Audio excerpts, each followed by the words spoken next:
Israel was in Egypt land. Let my people go. Oppressed so hard they could not stand. Let my people go down, Moses, way down in Egypt land. Pharaoh, Pharaoh, let my people go. Thus said the Lord, bold Moses said, let my people go. If not, I'll smite your firstborn dead. Let my people go. Go down, Moses,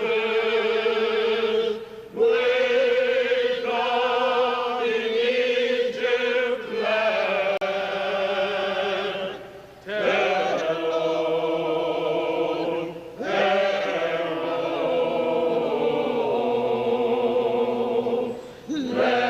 my people go.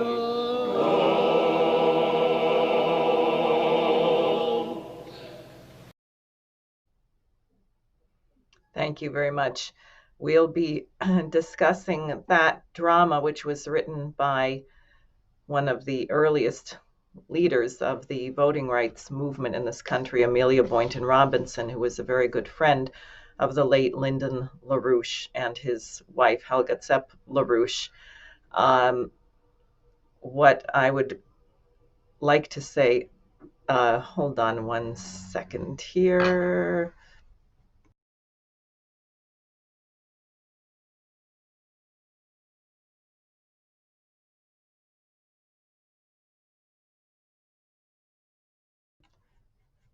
Sorry about that.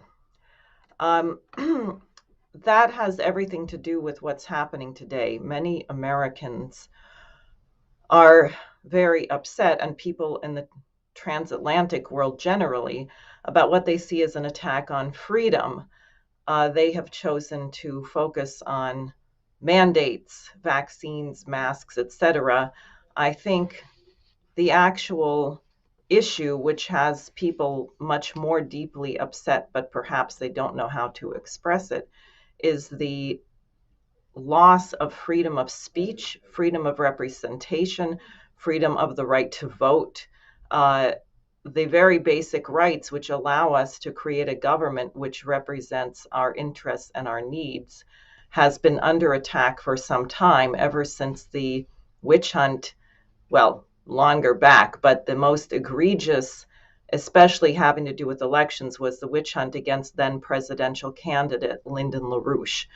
We have a situation now in the state of New York with which people who have been watching my symposium should be somewhat familiar, and we'll be discussing that as well. I just wanted to make 2 points at the beginning of this program, because there are some developments that people may have missed, which are actually of extreme importance.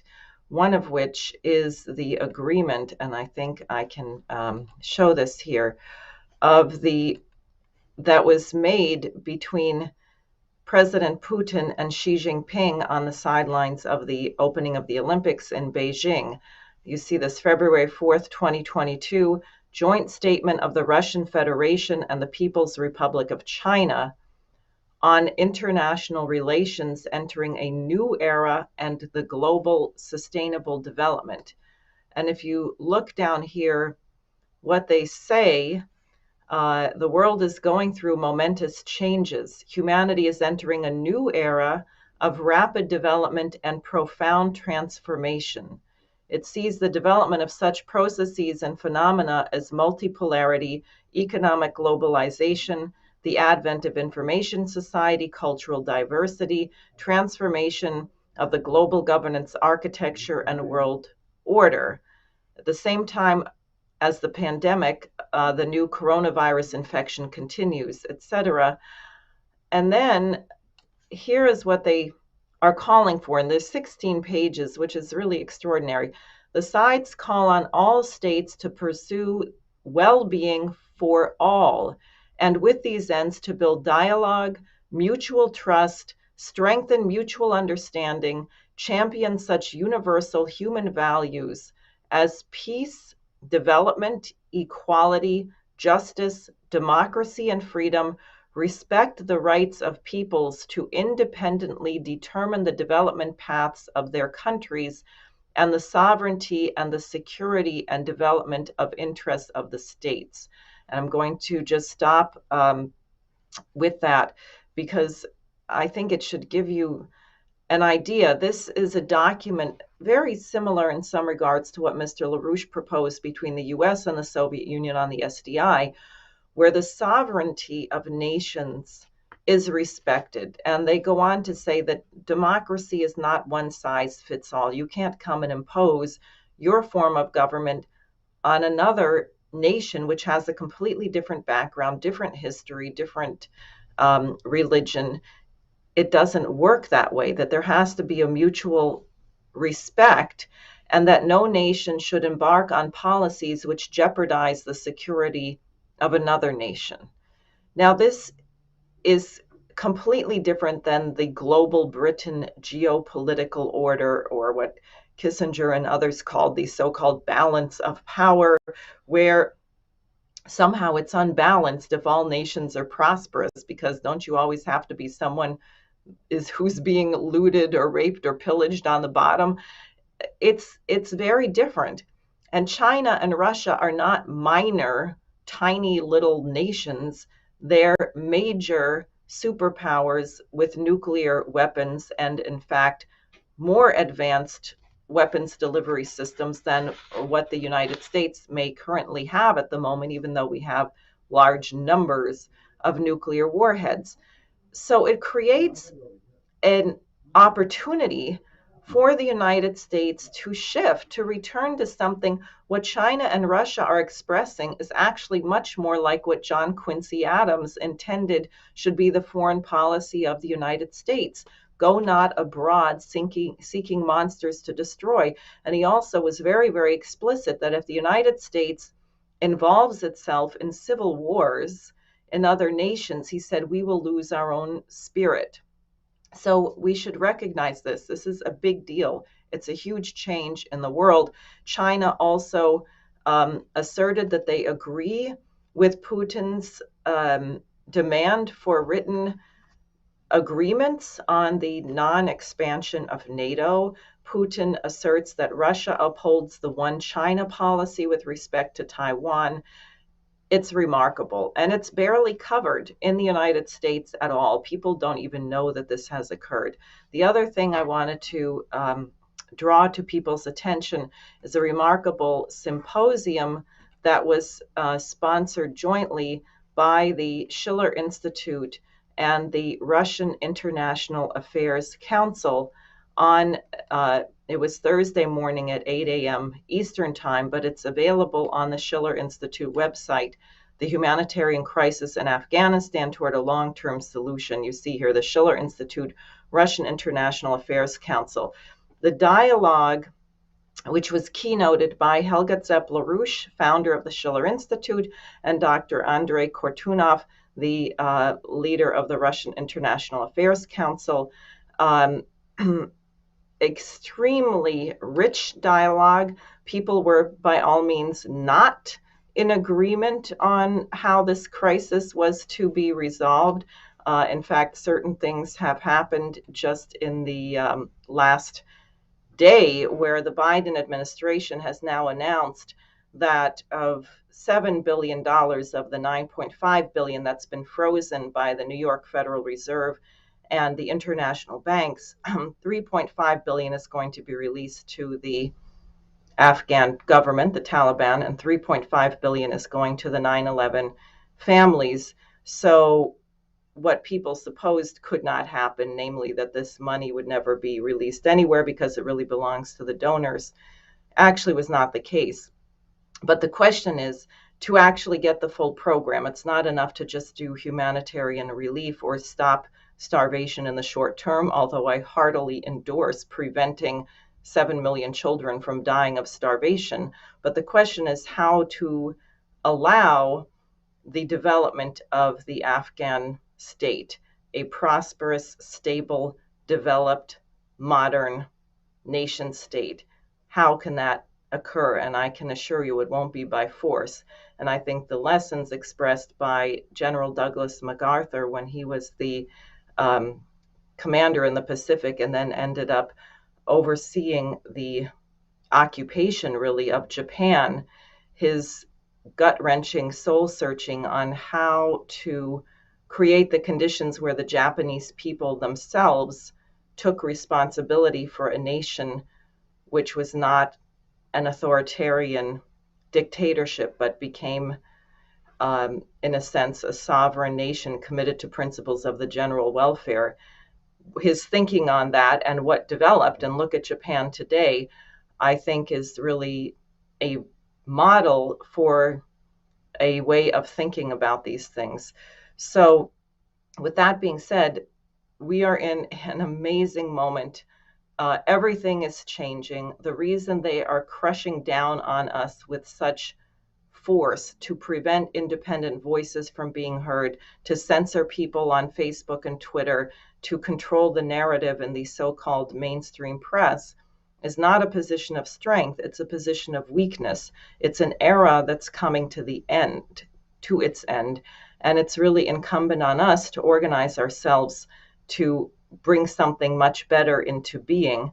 And to do that, I thought it was very, very much worthwhile to look at some of the fights that have occurred in the United States, the history of how such battles were won. And I wanted to bring my colleagues, Dennis Speed, who you're familiar with, the uh, spokesman and moderator for the LaRouche Project in Manhattan, and Lynn Speed, his wife, and we've been long-term collaborators in many ways in many parts of the country and many fights. And I guess we're about to have another big fight in New York. So I'm not sure, Lynn, are you starting or Dennis? I'm going to say something first. I want people to Okay. understand that the circumstance that they're in New York with respect to these elections is actually not much different than the circumstance of the people in Afghanistan. It's about as critical in one sense. It's not critical in the sense that you're dying of starvation like those people are, just because they committed the crime of living in Afghanistan. But if you're in the South Bronx, you're dying just because you happen to have been born in the South Bronx. There is no other reason. That is to say, for many people in the South Bronx, there is no other reason than that they happen to have been born in the South Bronx. The nation of the United States has exerted the same policy outlook morally in both instances. 50 years ago in this country, and you can look on YouTube or other platforms for various of these sort of programs, documentaries on Black history, it being February and Black History Month. Many times these things are played. You can find programs such as a 1972 program done by Tony Brown, who used to do a show from New York City called Tony Brown's Journal. And the show is called Is It Too Late? And what it deals with, the idea of the show, which features many of the people who were current at the time. The Honorable Elijah Muhammad, who is the founder of the Nation of Islam, is one of the people.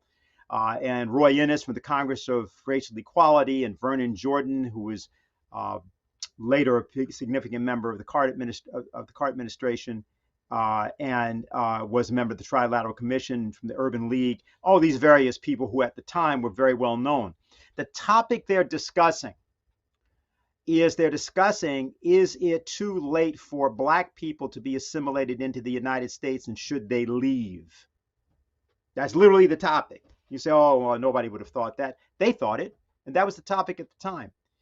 It's an interesting thing to think about because it's 4 years after the assassination of Martin Luther King. That level of pessimism, but at the same time, that level of concern was being expressed at that point. If you look at today in New York, and some of you probably saw in the New York Post article, which talked about the fact that in the sewer system and in the water supply of New York, water system of New York, I should say, not the water supply, there are signs of what's called a cryptic coronavirus. In other words, forms of coronavirus that are been undetected anywhere else, but are mutating in the system beneath our feet in New York City. Meanwhile, we're being told, and there's a general narrative about, wow, you see, masks, we don't may not need those, and the whole thing with the vaccines was wrong, and so forth and so on, and we can get back to normal, or maybe we can't. There's so much confusion that's out there that's coming from leadership on all levels, that we're in a circumstance in which literally life as you know it could evaporate under your feet in months. This requires a fundamental change in outlook, quick change in outlook on your part, sort of a kind of bootlegger's turn out of what seems to be the circumstance. And for example, the electoral process of the United States has essentially almost been taken away from the American people, and they don't know it. The electoral process, in fact, in the state of New York right now, bears eerie resemblance to the process in Mississippi, 1962, 63, 64. And we are going to say a few things to you about that tonight, but the purpose of us saying this to people all over the country, by the way, and all over the world in a different way, is so that you know this is happening. You know this is happening in real time in the United States, and so that nobody can claim that they didn't know, that they were not aware, that they were ignorant of what was going on, because that's the excuse that people love to give for why they suffer the slings and arrows of outrageous fortune. They always say that there's some other reason. And of course, as Shakespeare remarked through the character Cassius in Julius Caesar, the fault lies not in our stars, but in ourselves, that we are underlings. Some of you know about that fire that happened up in the Bronx. You may not know that 1 month later, those people are back in the building without repairs of any significant character. You may not know that what happened was that they gave those people $2,000 each, if they got that. You may not know that nothing essentially has been done about that circumstance in which a bunch of people who had been using space heaters and have been doing that kind of thing for 40 years in that building are being ignored right now through the depraved indifference of New York City and this country. They died because they were in the Bronx. They did not die because of some mistake made that no one knew about. There were violations that had been reported. They had gone unattended. And these are people who are paying $1,200, $1,300, $1,400 for rent. So this is the circumstance that you find yourself in. And the only way in which we can think that we're going to be able to change the circumstance in that circumstance of Bronx is to change it in Afghanistan. Why is that the case? Because it's the same depraved indifference in both cases, and it's the same toleration of that depraved indifference by the American voter, by the American citizen, which is the actual only reason that this goes on. It is not because of the leadership. The fault is not in the stars of Hollywood or the stars of Washington. The fault is in ourselves that we are underlings. Now, that was a lesson that the Civil Rights Movement very much taught. And specifically, the person, and my wife's going to talk about this person, Amelia Boynton Robinson, who was the lady beaten up on the Edmund Pettus Bridge back in 1965. Many people were beaten that day, but she was left for dead. She became a very important fixture in the Schiller Institute. She became the vice president of the Schiller Institute in 1984, and she kept that position, 85, excuse me, and kept that position until 2008. She held the record in the United States for the person in the United States who campaigned for the right of to vote longer than any other person in history. She started in 1920, the first year that women could vote. She was 9 years old, and she went around with her mother in a horse and buggy to get people to register to vote. Black women primarily, but it was people as a whole. And she kept doing that until May or June of 2015. That's right, 95 years she did that. 95 years. She was born in 1911, or perhaps earlier, actually, and she died in 2015 at the age of 104. And she has spent over 90 years of her life, 95 years of her life, campaigning for the right to vote, but also the right to govern. She also ran for Congress. She's the first woman to run for Congress in the state of Alabama, I believe, in 1964, not just the first African American woman. And so it's the notion of the right of self-government and government that was also part of what she represented. And what we want to do is tell you a bit about her and about the story of yourself and what you're now confronted with in New York State, which is very much like what Black people confronted in Mississippi in 1962, 63, 64.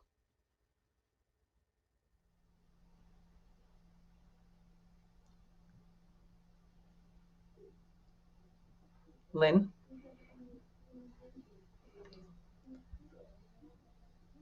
We can't hear you. Can't hear you.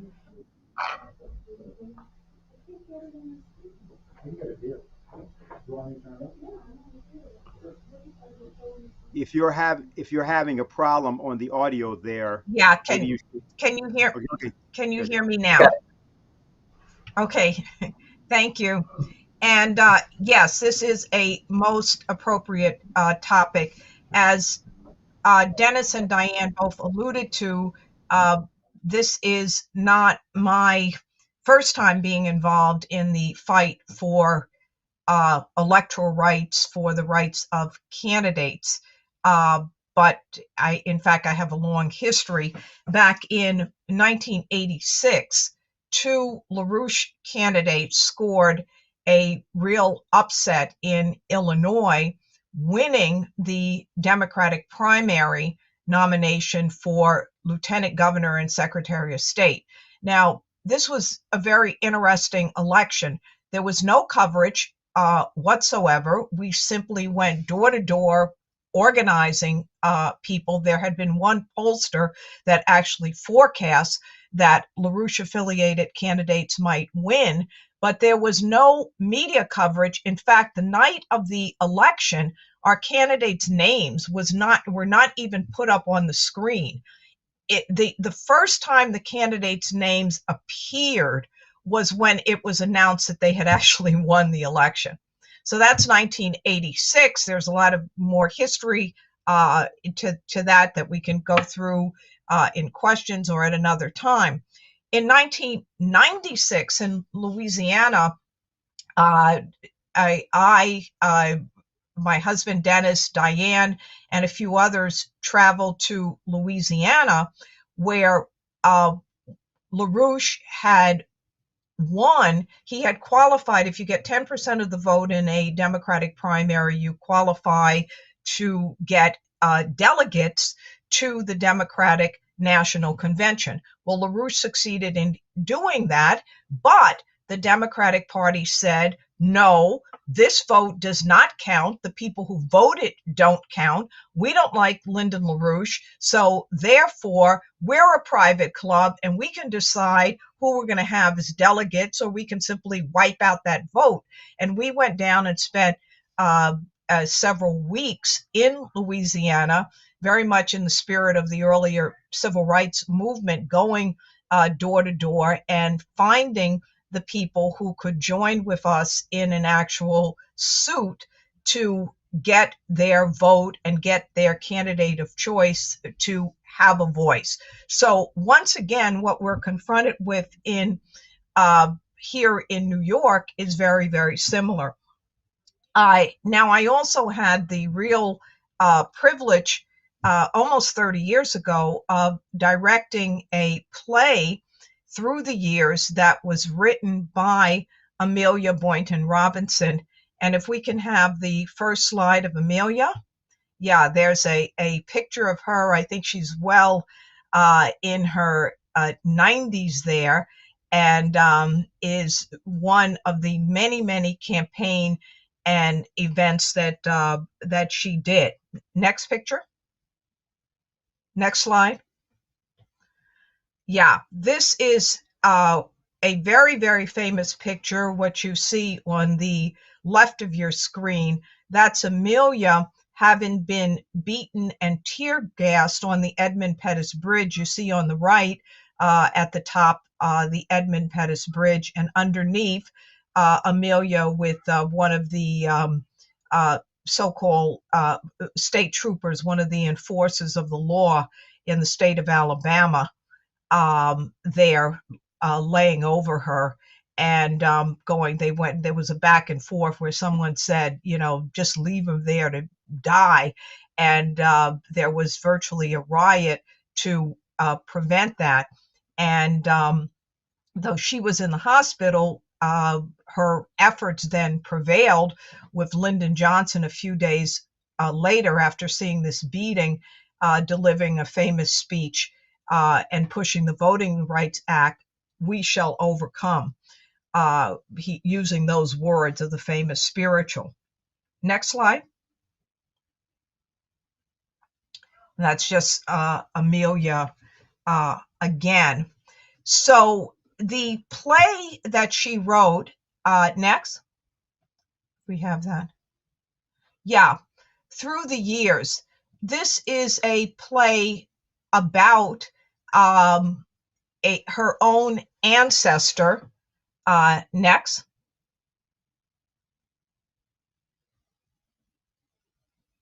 One after that.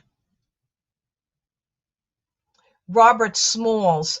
Robert Smalls was a Navy commander. He was one of the first blacks elected to the U.S. House of Representatives in 1874. There were actually a few people elected earlier, immediately following the Civil War in 1871.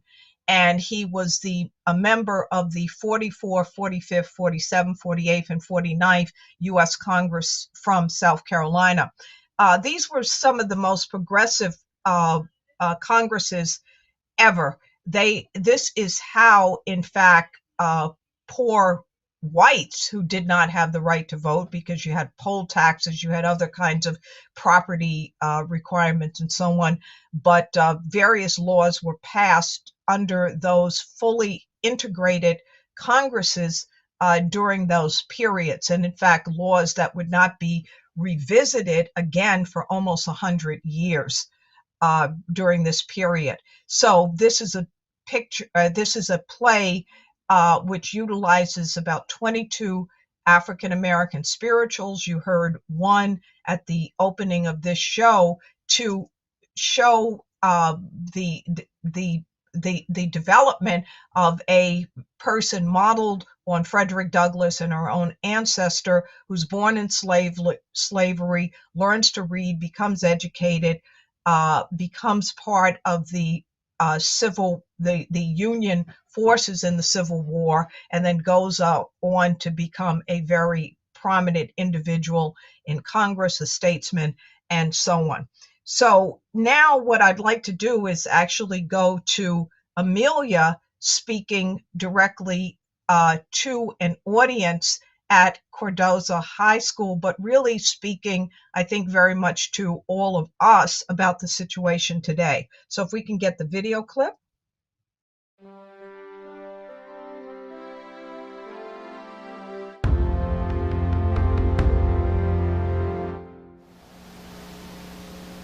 You do some investigation, and you will find that these things are done because they want to do the same thing they have been doing through the years, and that is dividing and conquering. Why do you think Kennedy was killed? Because he was not a racist. Why do you think Dr. King was killed? Malcolm X, and many others who have tried to work to lift up the fall, whether he's white or black, because hate is like a cancer. It starts with just a little pimple, and then we think sometimes mentally, well, that's not going to hurt, that'll soon get well, and soon it envelops the entire body, and there is no hope. This is what the system is trying to do to you and to me. But thanks be to God, He gave us a mind to use and a mind to know what is right and what is wrong. So I'm saying to you, if you want to grow, whether a person is a Jew or a Gentile, whether he's white or he's black, if he has what it takes to improve our minds and to give us the opportunity to improve this in ourselves and our surroundings, then I say you need to accept it. And I'm very proud that I'm a member of this organization. Jose, if you can go back just 2 slides to the picture of Cardozo. Yes. Okay. You may have noticed that we were doing this particular performance. We actually did over 20 of them with audiences of several thousand people in Washington, D.C. Between 1995 and 1996. And had many, many young people and people activated and learning about the movement during that period. That performance was at the Francis Louis Cardozo High School, and Cardozo, here's a little description of him from Lerone Bennett's book, recounting a meeting at the old Charleston clubhouse to write a new state constitution for the state of California in 1868. And he says the man in the middle, the man on the screen in this case, fair of skin with luxuriant side whiskers, is Francis Louis Cardozo, the son of a Charleston Jewish economist and a black woman, a Presbyterian minister. He was a Presbyterian minister, a school principal, and a graduate of the University of Glasgow. Cardozo is 30 in this picture. On his left, and you saw him earlier, is a war hero, Robert Smalls. That's Amelia's ancestor. Late captain of the U.S. Navy, a bold former slave who electrified the North by sailing the steamer, the Planner, out of the Charleston harbor under the guns of the Confederate fleet. Smalls, who's 28 at that time, is the son of also of a Jewish man and a black woman. So that's those individuals. And what they were fighting for, this is not simply the fight around the right to vote. This is the fight for the right of government and the right of self-government, which is what the whole issue of the American Revolution was all about. And this has always been the fight against the British or the oligarchical system internationally. And this is the fight that we have right now. Are we going to have a government, and are we, the people, going to be allowed to actually be that government and govern in the common good and interests of the population?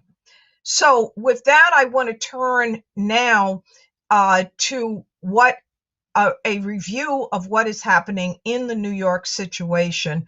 And I want people really to think, if there those of you who are on this call, on this program, who are not yet petitioners, I'd like you to think about this from the standpoint of what you can do in New York to assist us, to assist Diane in getting on the ballot. So you see here, maybe you can vote now, but for whom? By denying candidates the right to be on the ballot by manipulating the rules, it means it's an attack on the right to vote. Next. This is a petition that that candidates have to circulate. Not all candidates, perhaps not if you're part of a major party and they're like Schumer and you're simply nominated during the convention, you actually don't have to petition. But to run for office on a line other than an existing party line, you have to file an independent nominating petition. Next.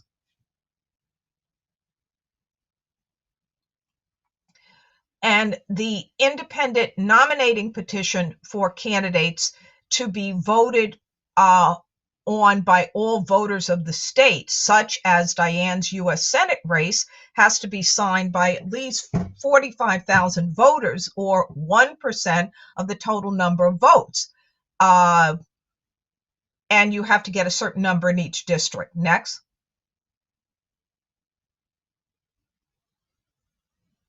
Now, the requirements for this used to be 15,000 signatures. And the question is, how did the petitioning requirements suddenly triple from 15,000, which is onerous, to 45,000? Well, the rule is buried in a long section in the budget bill, which was passed during the 2020-2021 fiscal year, COVID at its height, in a section which focuses on public funding for electoral campaigns. And the rule changes are literally buried on page 259 of the budget bill. Next. Now, the whole idea of this was allegedly because you were going to have a system where matching funds would be given to get the corruption out of the election and overturn voter apathy. That was the argument given. However, the actual design was to throw independent and third-party candidates off the ballot, and really in that way to keep the citizens out of the electoral process. 4 New York State parties, among them the Libertarians and the Green Party, were disqualified for party status, even though they had it under the previous rules. Next.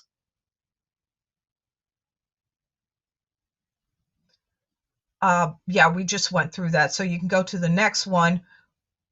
Okay, so here you see what existed before, it says the voters of the state must be signed by at least 15,000. That's crossed out, and substituted for that is the 1% rule, which is 45,000. So literally here where you see the red, that's like, the blood, like the crime scene where, you go through and you have the yellow ribbon all around and, you're not supposed to touch anything, least along the blood. Well, here is the blood buried on page 250 something in this bill. Next.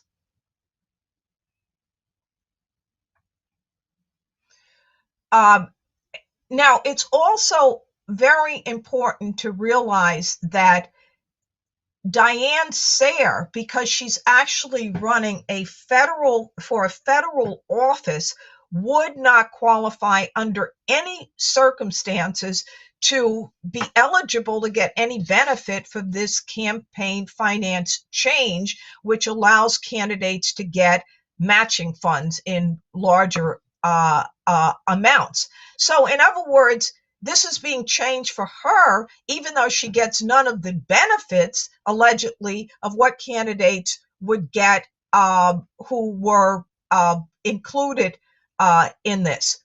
Now, this report was issued initially, the proposed changes were issued initially in December of 2019. It was immediately challenged in the court, and it was ruled that the power of the commission to make such laws was deemed unconstitutional by the state court and Judge Ralph Bonilla in a decision that was issued in March of 2020.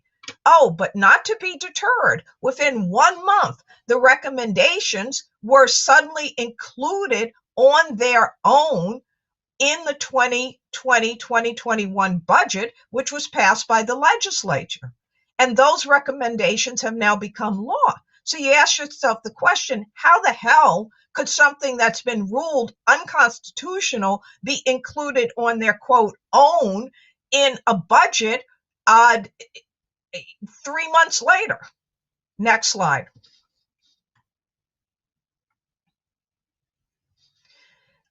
The argument that they have in their report was to craft a plan to, quote, for public campaign finance system that remains within the enabling statutes limitations of the 100 million annual cost, and to ensure, and this is a key part, that funds are not dedicated to, quote, frivolous or uncompetitive campaigns. Now, I ask you the question, how in the world are you ever going to become a competitive campaign if you can't get on the ballot?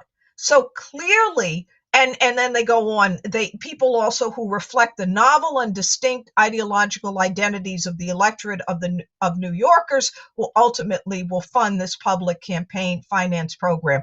Now, I don't know if anybody has actually been polled in terms of what your ideological identity is and who you would like to have as a candidate and who not to have as a candidate prior to even being able to see the variety of the candidates. That's what the election is supposed to be all about. Next slide. So this completely contradicts, obviously, the stated purpose of the electoral reform. And I already mentioned that this particularly targets Diane's campaign, and our getting her on the ballot. I mean, the only benefit we get out of this, it's really to benefit other people, is to reverse this situation of a control over the electoral process. So the whole way this is working is that the funds would go at this point, unless this is taken on, only to established parties, keeping everything within the walls of the so-called private club. And that brings us directly back to the circumstance that people like Amelia and many others were fighting in the 1960s and earlier. Next slide. We have a bill now, and we need people to get behind this. Assemblyman John Salka has introduced a New York Assembly Bill A08683 to lower the number of signatures required back to where they were earlier, and also increase the time for the petitioning. Even with the earlier 15,000 signatures, New York's requirements are some of the highest in the country. Just to give you an idea, an equivalent office in New Jersey is 1,000 signatures over a longer period of time. So this is an outrageous, really an outrageous demand. It is something that in earlier campaigns with LaRouche and LaRouche affiliated candidates we were able to do, but we need to fight on all fronts. And the main way we need to fight is by putting together an army, an actual movement in New York to reverse this and therefore uphold the electoral process. Next slide. Yeah, that's the bill. Next. Okay, so let's go back to what was being fought. Prior to the Voting Rights Act being passed in 1965, the Mississippi Democrats said exactly what is effectively being argued in this change of legislation. That they were a private club, that they had white primaries, and they could vote just as well for the blacks. I mean, they didn't have to vote at all. That's how they would be voted for. And African American voters were not allowed to participate and not allowed to run. There began to be a dramatic shift in this situation, starting with the Montgomery bus boycott, the success of that, which moralized people in 1957, and then a series of other breakthroughs like the Birmingham demonstrations and so on. Next slide.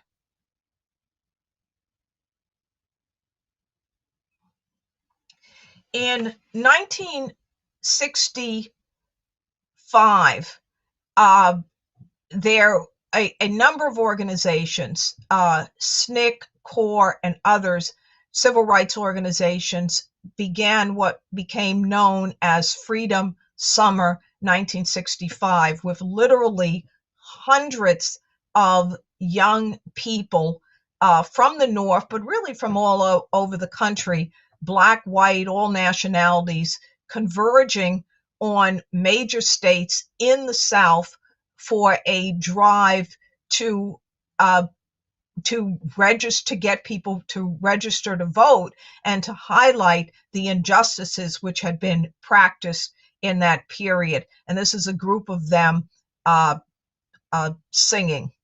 Next. At the start of that year, or the start of the campaign in June, there were 3 civil rights workers that went missing. Andrew Goodman, James Chaney, and sorry, I'm missing the name. And Goodman. Chaney, Goodman, and Schwerner, Michael Schwerner, were the 3 individuals. Next slide. This is just some of the freedom schools. There were some 40, or this is one of the headquarters. You can see some of the organizing that is going on in these rural areas. Next. That's a picture of the Freedom School.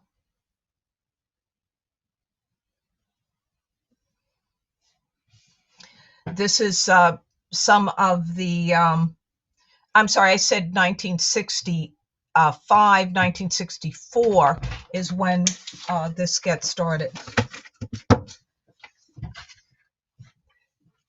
This is a group of people in the school learning to read and learning to sing. Next. And this is one of their mass meetings, and you can see many of the people involved in this are quite young, college age, high school, junior high school age. Next.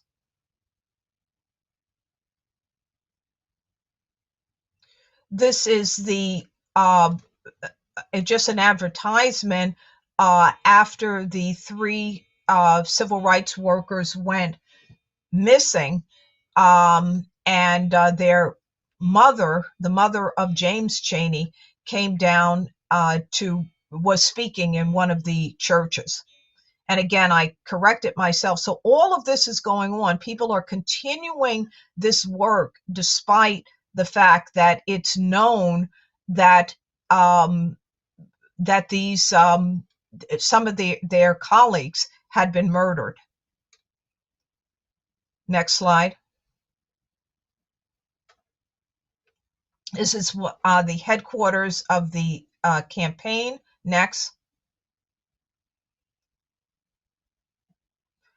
And among the people who ran for office, you had Amelia Boynton Robinson, who we already referenced, who ran, I think she was the first African-American woman in 1964 to run for Congress, and in fact, the first woman to run for Congress in the state of Alabama. And here is Fannie Lou Hamer, who was recruited by one of our close associates, James Bevel, and she was the co-founder. She was a sharecropper. She had spent her entire life on plantation, and the situation with the sharecroppers were, I mean, it was virtually a condition of slavery in terms of how people were living.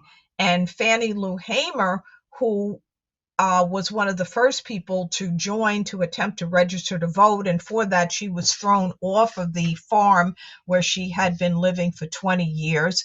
her husband and her children had to stay there, or otherwise the family would own a great deal of money. Various horrific things were done. I mean, one of the things that happened was if you got sick, women, Black women, had to undergo forced sterilization. And that was without their consent, sometimes without their knowledge. And that was one of the things that also happened to Fannie Lou Hamer.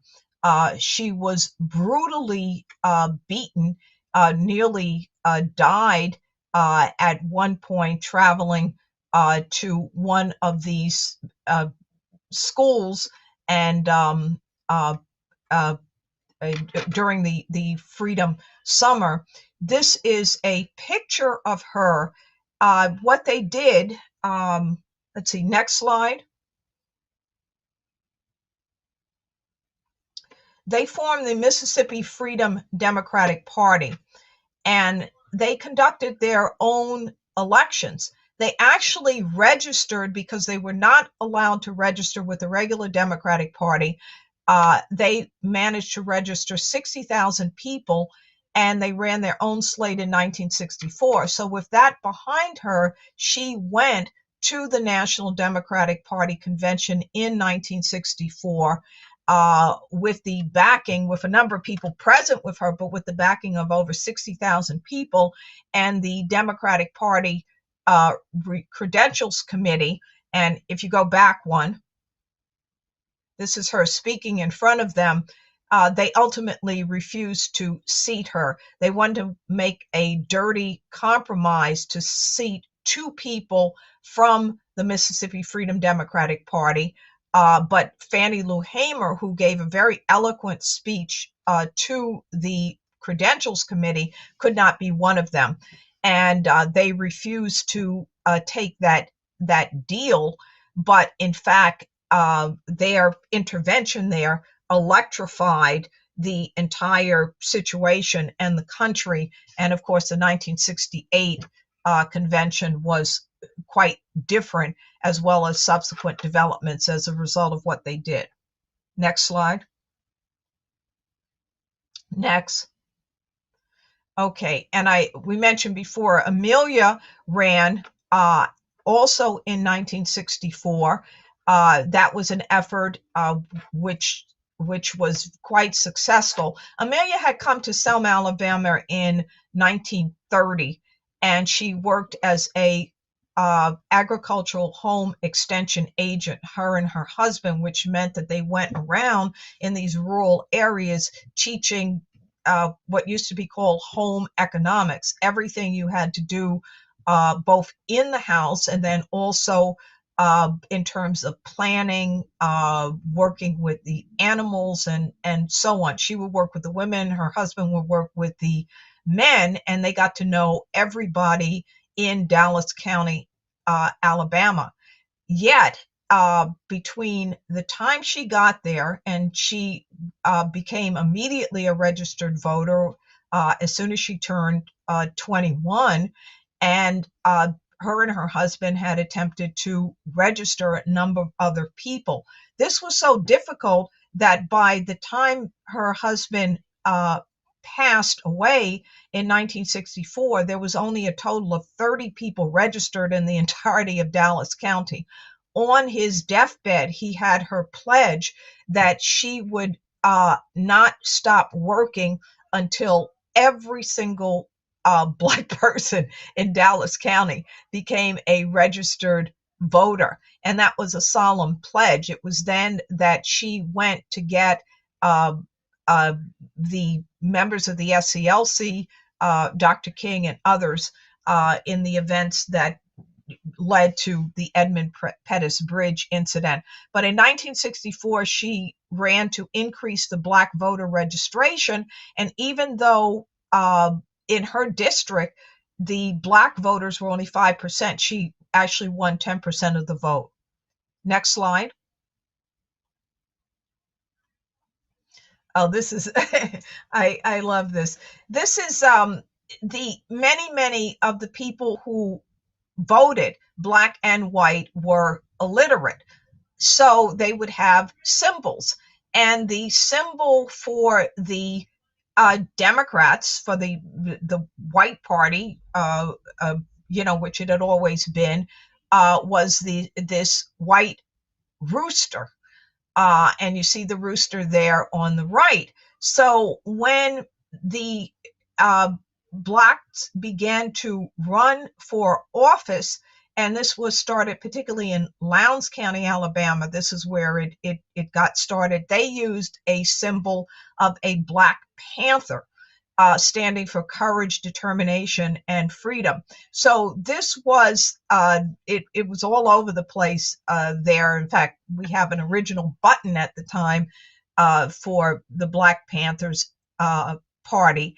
And this, of course, became the inspiration, was adopted later by the Black Panther Party. But this gets started 1964 in Alabama in response to the racist Alabama Democratic Party symbol of the white rooster, which stood for, and the supremacy of the slogan, white supremacy, vote for the right.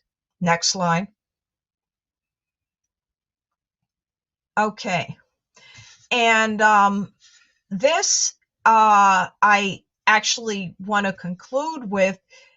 This is Fannie Lou Hamer in 1966 singing "We Shall Overcome." She had a very, very beautiful voice. I think we were trying to get something that we could play, a recording of her, but you can find it on the internet. But most importantly, this is her continuing the March Against Fear, which was started a month earlier by James Meredith, who was shot in Mississippi. He was shot 2 days after the march was begun, and it was picked up by a number of people. And they were doing this because even though you had at that point had federal legislation passed for the right to vote, which got passed after the Selma events, after some of the events in 1964, 1965 that we've described, you still had people tremendously fearful of registering to vote because the conditions by and large were continuing in many of these areas. So this was a march against fear. And whenever people would get afraid, the power of song, the power of uplifting and touching people's actual humanity, where people are willing to die for something, if that's what it takes, because they actually have something that they are living for and living by. And we really stand, we have to continue that fight, just as Fannie Lou Hamer and these others are fighting there, even after everything that they've been through, and they've won a certain victory, but the battle is not over.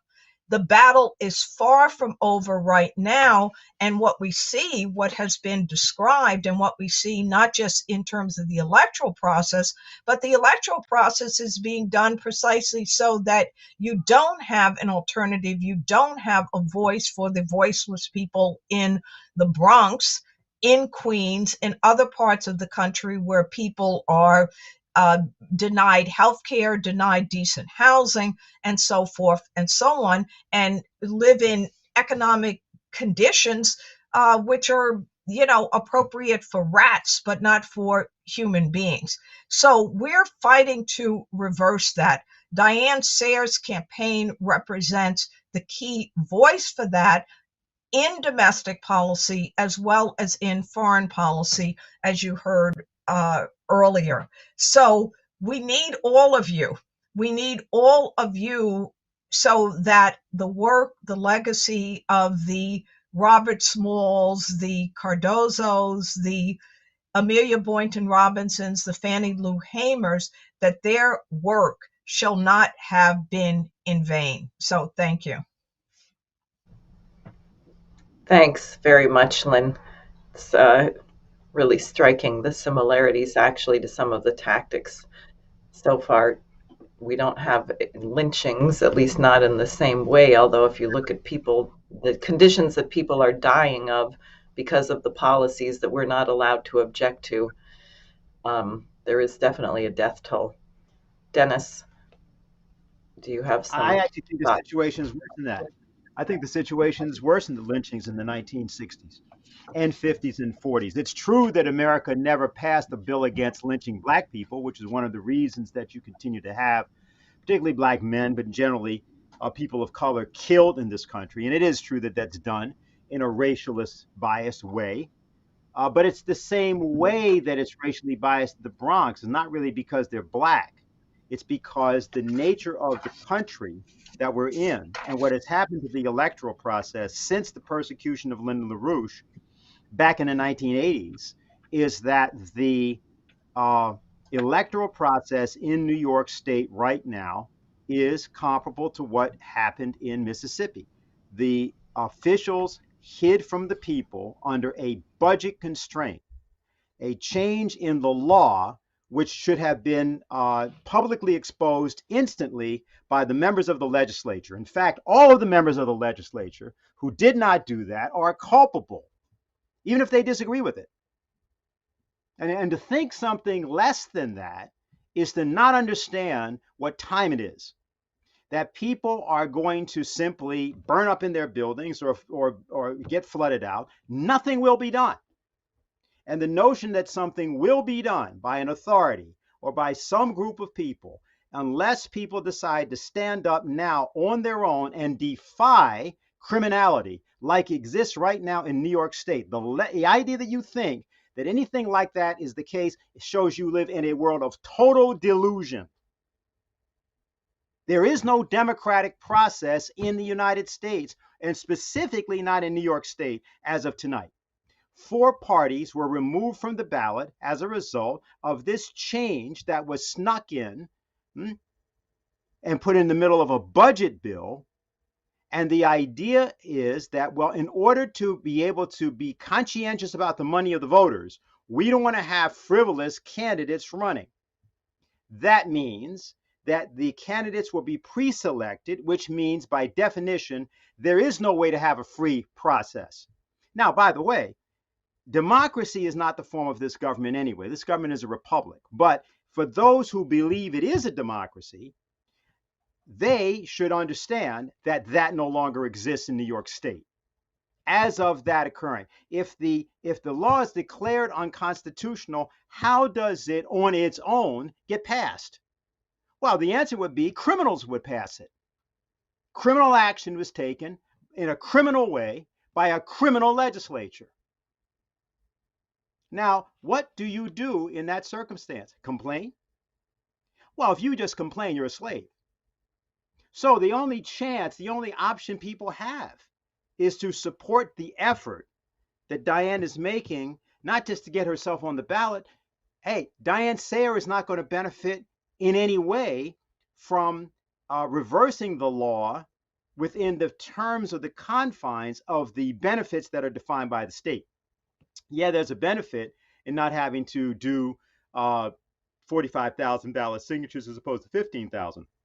But if the law were reversed, we would get no money because it's a federal race. All the races that they're talking about for which this money was supposed to be the reason for the changes are state-based races. In other words, actually, the law shouldn't apply to the Diane Sare race at all. There's no basis on which it applies to the Diane Sare race, but it still stands. So you're in a situation which is utterly criminal, and that's exactly why a candidacy which does not or will not or does not fall within the confines of the ostensible reasoning is the exact way to challenge it, because you see the utter sheer criminal nature of it. So the problem involved really in New York State and for the country, looking at things like, for example, what happened in the Bronx with the killing of the people in the fire because they were killed. There were multiple violations from that building that have been reported over years and had not been fixed. So those people did not die accidentally. Those people were killed. They were murdered. But you can't find the murderer because the murderer is embedded in a corrupt system. So you must challenge the corrupt system. How are you going to do that?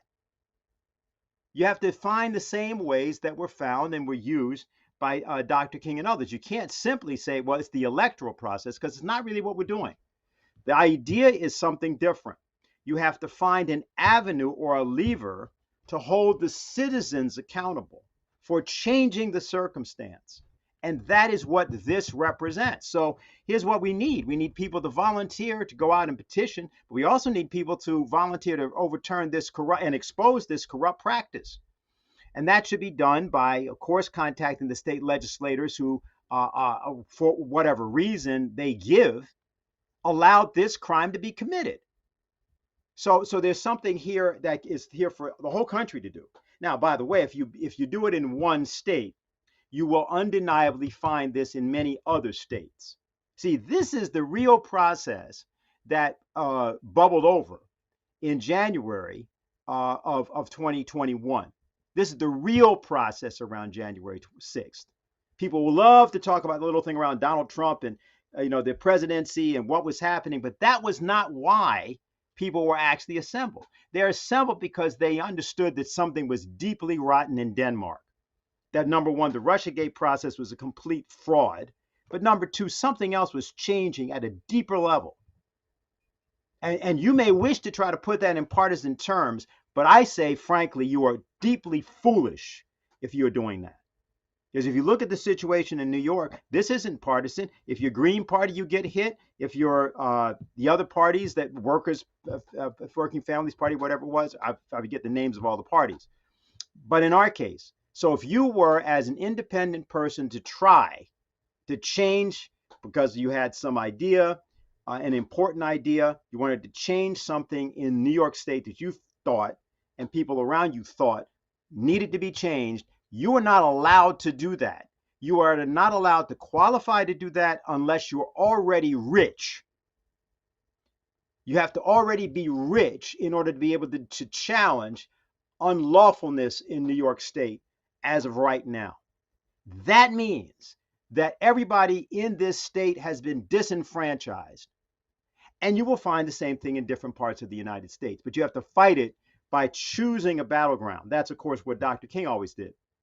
And the battleground is now in New York, and it's in the issue of showing the nature of this. And I think what you can hear from the presentation is the echoes of the future, the echoes of the present, not the echoes of the past. And the issue is whether or not people have the moral fitness to actually confront that and do something about it. Thank you.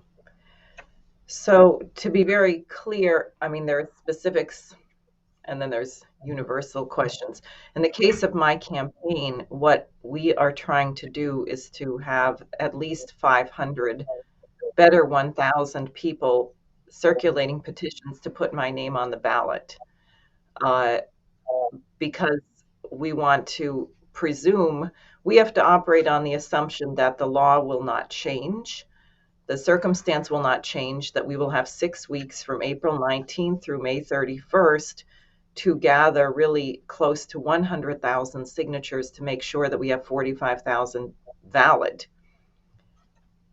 In the meantime, every effort should be made to get Assemblyman Salka's bill passed in the legislature, as we're discovering, and I was commenting on this in the chat, we're discovering that many members of the Assembly have no clue that they voted for this. We've even had members of the Assembly tell us that we're mistaken and the petition requirement is still 15,000. So that's how deluded they are. They don't even know what they voted for, what was passed in the budget.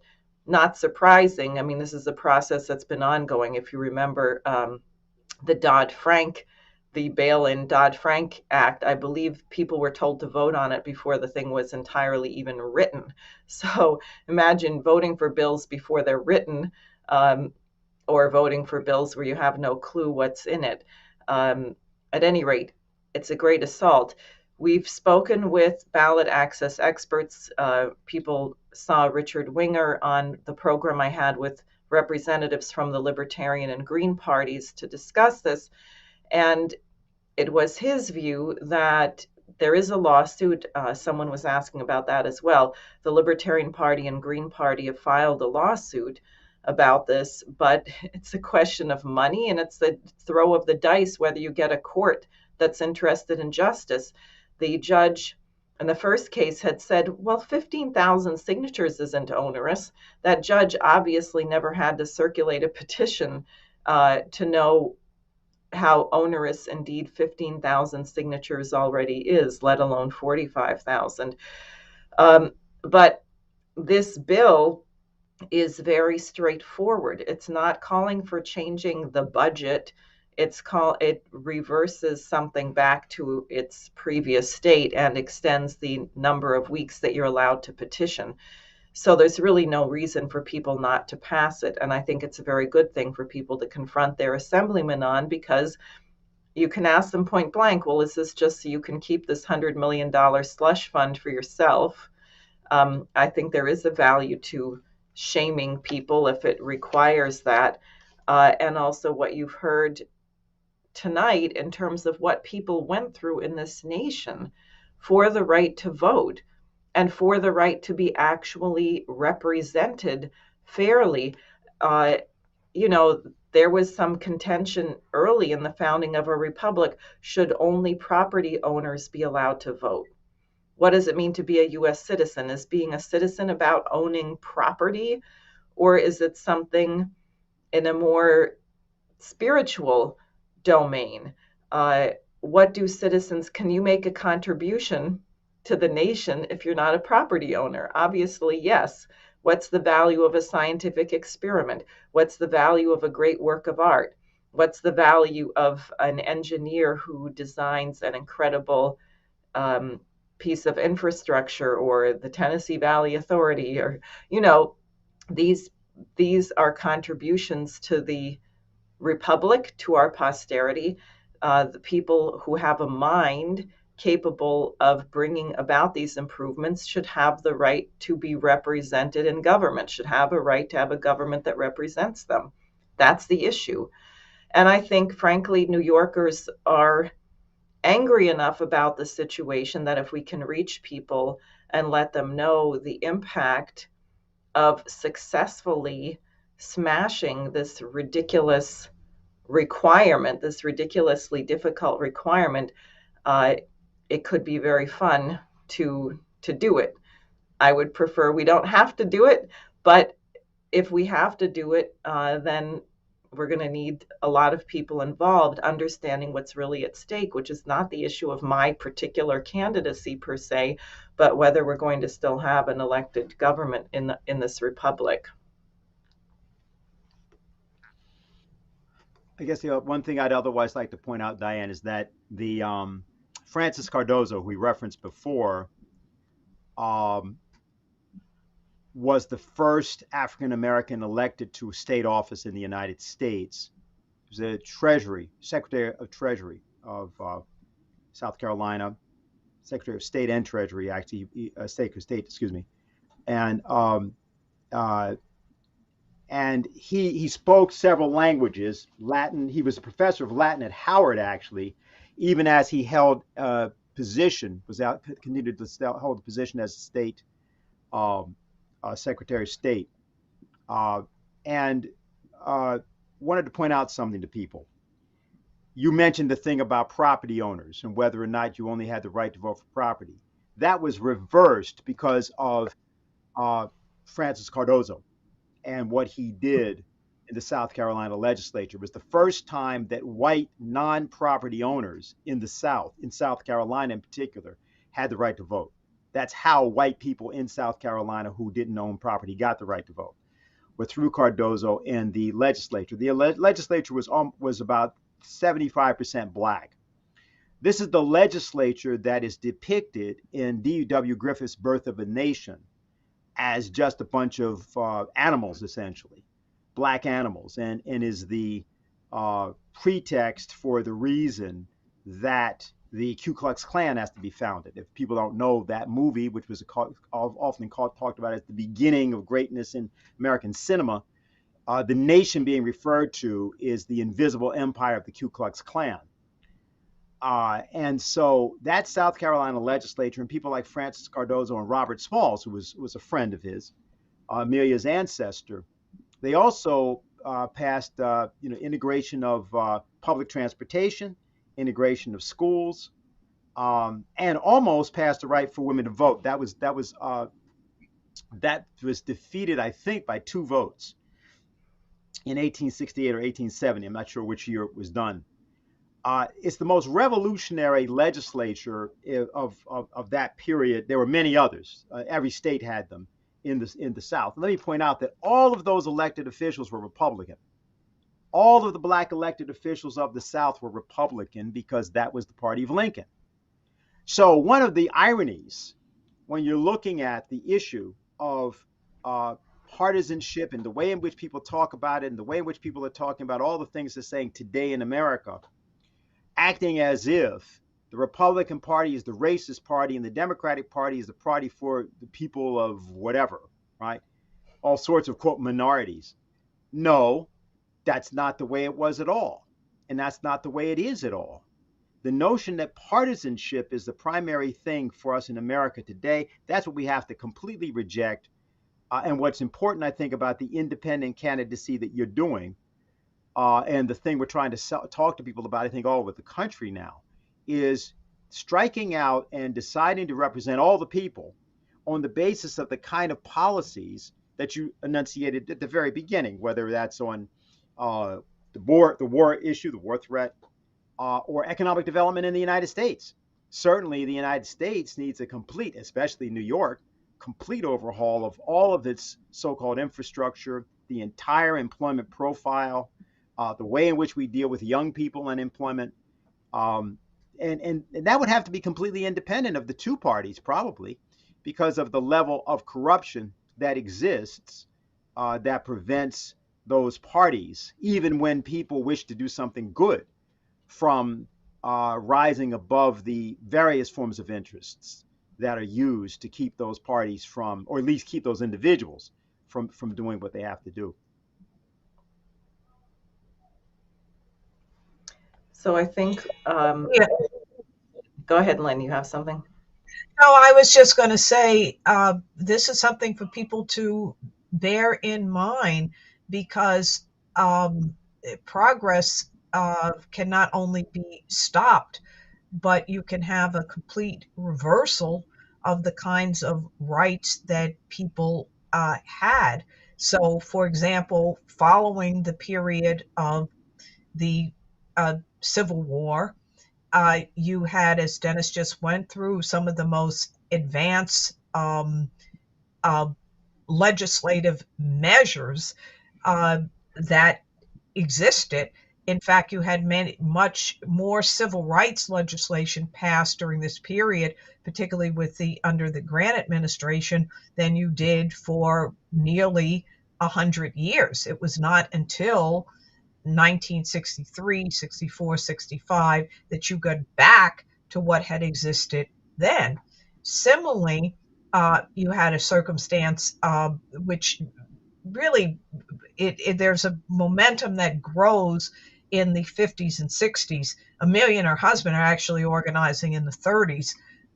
They're already training people in terms of a kind of capability of self-governing. That's what they're doing as they're doing their work with the agricultural extension program. And in many of these cases, you had the people who were actually active. I think that's important to note. There are 1 or 2 or 3 or 4 people in these little towns. Many cases, there were just 1 or 2 people that actually stood up for what was right. Amelia used to talk about people going on the other side of the street when they saw her coming down one side of the street because they didn't want to be associated, even so much as to say hello to her. Now, as the situation developed later, everybody says, oh yeah, I was with it, I was with the movement, and so forth and so on. So I say that because if uh, enough of us get the ball rolling, then we will create a tidal wave during this period.